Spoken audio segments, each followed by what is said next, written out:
So the next type of pump is a piston type of pump. Let us see how it will work. So it is similar to the pumping theory whatever we have discussed. So the reciprocation of the piston is going to make the suction as well as the discharge, right? And mainly we are using such type of piston pumps wherever we are working with a higher pressure, and the efficiency of also is very high in the case of piston pump. And the advantage is it is independent of the pressure variation. So whatever the external load we are having, so irrespective of the external load, it will give the efficiency as well as the discharge. So we are classifying these piston pumps into the axial piston pump as well as the radial piston pump. The axial piston pumps are nothing but the axis of the smaller cylinders are parallel to the axis of the cylinder block. And in the case of radial piston, the smaller pistons are arranged peripherally in the radial direction, that is, it is in the transverse direction with respect to the cylinder block. And again, axial piston pumps are classified as bent axis type axial piston pump as well as Schwarz plate type of piston pump. Let us see these things. And in the case of axial piston pump, we can discuss now the bent axis type. So this is the bent axis type. Here the number of, here will be showing only two pistons because of our simplification. So this is one piston and this is one more piston, and these two pistons are connected to this element, the connect or the rotating element, with the help of the universal joint or the universal coupling. The movement of this piston can be done because of the angular inclination of this axis with respect to the axis of the cylinder block, right? Whenever it rotates, whenever this shaft rotates, there will be a suction as well as the discharge that will be taking place in this system. So this is going to act as a suction and this is going to act as a discharge, right? So for half rotation, it is going to suck the hydraulic fluid. For further half rotation, it is going to discharge the hydraulic fluid. So that is in the case of the bent axis type of piston pump. And this is also going to indicate the blue colored one are nothing but the inlet and the red colored one are the outlet, and these are the number of smaller pistons which we are arranging on the periphery. This is the bent axis, one more diagram, and this is the animation where we can see the movement of the piston towards the end as well as away from the end, right? So at the bottom side, it will take the hydraulic fluid. In the next half rotation, it is going to reduce the volume, so I will be getting the discharge through the outlet port. And here these three diagrams represent what is the effect of changing the bent axis angle on the amount of volume that is discharged. Whenever I am going to increase this angle, that is theta angle, I will be getting the stroke length which is more here, right? I will get a maximum piston stroke.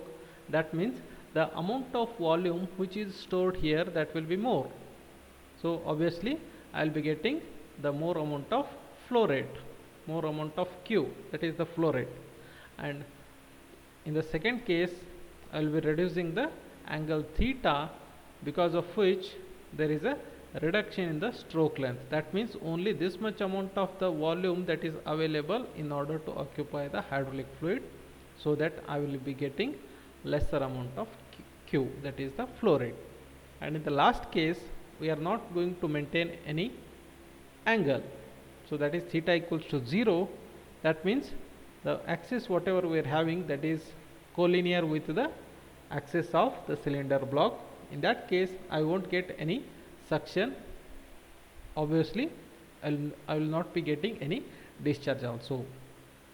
So this is how the effect of theta can be done on the piston stroke, that in turn flow rate. And here the theta is nothing but that is the offset angle or the inclination angle. S is the piston stroke, D is the piston circle diameter, and Y is number of smaller pistons. Y is the number of smaller pistons. How many number of smaller pistons we are using on the periphery, that is the Y, and A is the piston area, that is the area of smaller pistons. And from the trigonometry, if you apply the tan theta, I will be getting the ratio of S by D, that is the stroke length, divided by the pitch circle diameter, which is equals to S equal to D tan theta, and volumetric displacement, which we have already seen that the volume is nothing but the area into the stroke length. So area is what? A. Stroke length is what? S. How many number of pistons we are having? Y number of pistons. So this is the total amount of volume which we are displacing per rotation. Right? The same thing I will be substituting here, that is instead of S I will substitute D tan theta. I will get Vd equals to dAy tan theta. So in terms of English units, I will be dividing it by 231, and whereas in the case of metric units, I will be multiplying with capital N in order to get the theoretical flow rate. So I will be getting Qt equals to Dany tan theta. So some of the characteristics we are having in the case of bent axis piston pump, that is displacement of around 500 centimeter cube per hour and pressure of around 350 bars, and multiple assemblies is not possible. The overall efficiency is also high, and compact package. So that is in the case of the bent axis type. Next, in the case of a swash plate type, instead of bending the axis, we will be using the plate whose one surface is in inclined condition. So initially we have bent the axis itself, but here the axis will be collinear with the axis of the cylinder block. Instead, what we will be doing? We will be doing here, we will be making the inclination of one surface of this plate, that is called as the swash plate, right? So because of this inclination only, I will be getting the suction as well as the discharge. So this is the one diagram which is going to indicate the arrow mark. The arrow mark, this green colored one, is the suction, right? So the suction can be achieved by moving the piston towards the right side. That means the volume is going to enlarge. Because of increase in the volume, I will get the negative pressure, so that the hydraulic fluid can be sucked into the system or the cabin, and during next half revolution the oil is going to be squeezed out. There is a reduction in the volume, so that oil is going to be squeezed out, and I will be getting the output through the outlet line.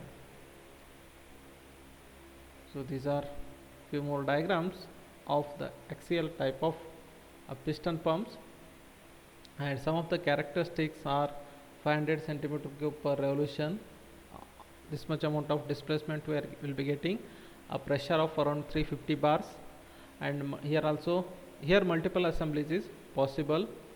Again, the overall efficiency is good, and is also a compact package, right? So this is all regarding the the piston pump. In that we have seen only the axial type of piston pump. So next we will see regarding the radial type of piston pumps. So in the case of radial type of piston pumps, the pistons are arranged in a radial direction. The pistons, whatever these pistons are there, these are arranged in a radial direction or the transverse direction with respect to the axis, right? So the axis will be this one, that is perpendicular to the screen, whereas in the radial direction I will be arranging the pistons.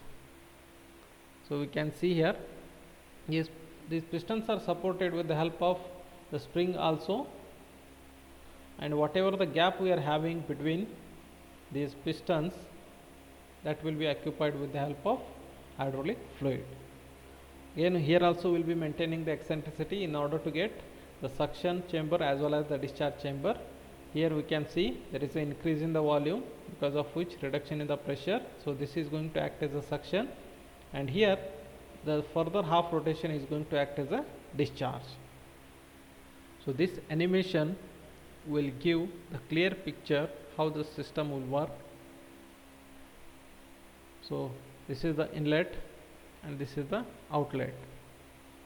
One time it will take the suction, and in the next rotation it will give the discharge.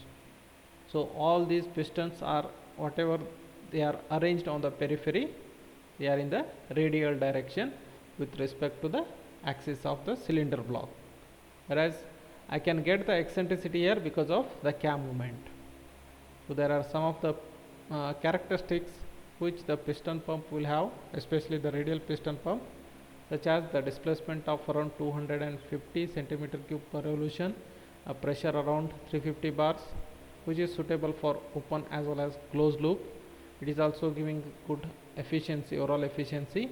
The life expectancy is also good, and shorter as well as the wide shape it is having, and simple multiple pump assemblies it is consisting of. But the cost of this type of radial piston pump is high, because the efficiency is very high compared to all other types of pumps. So this table will give the clear picture of various pumps, what is the pressure range, the speed rating, the overall efficiency, the flow, right? So we can see the overall efficiency of various types of pumps here. The maximum efficiency can be get for the axial type of piston pump, and minimum is for these types of pumps, that is external and internal gear type of pumps. Thank you for watching.